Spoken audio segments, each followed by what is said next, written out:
Det er en god dag i dag. Vi skal ud på klimademo, og ja, vi har alle sammen fået forskellige opgaver. Jeg skal gå rundt og dele kaffe ud til alle vores demonstranter, sådan så de ikke går og fryser, fordi det er 3 kilometer, de skal gå. 6 kilometer.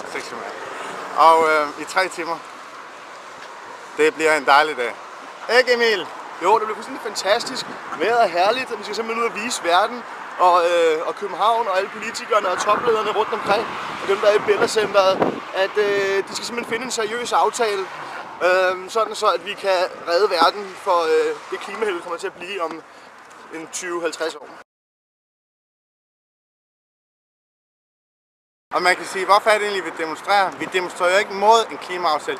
Vi stemmer for, men at man stadigvæk skal huske, at alle dem, der mister deres job, når man afskaffer de sorte beskidte jobs, at de bliver opkvalificeret og får en uddannelse, så de kan varetage de grønne.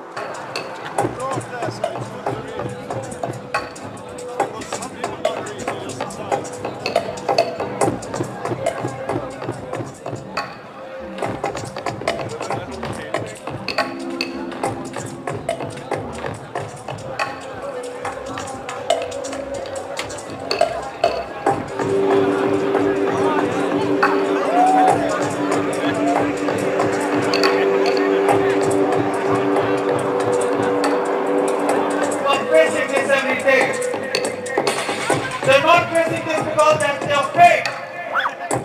They're not facing this because they've done any sin. They're facing this because there has been injustice done to them for years and years. Og vi kan også allerede se, at den laveste fællesnævner risikerer at blive så lav, så vi og vores børn ikke kan få øje på den. Fine ord kan ikke erstatte handling.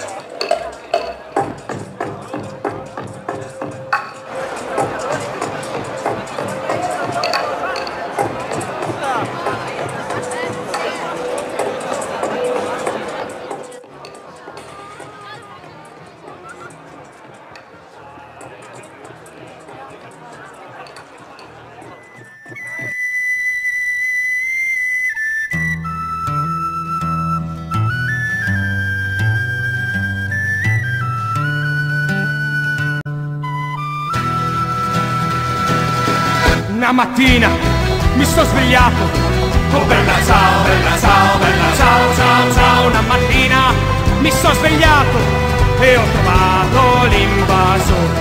Oh partigiano, portami via, oh bella ciao, bella ciao, bella ciao, ciao, ciao. Partigiano, portami via, perché mi sento di morire. E se io muoio da partigiano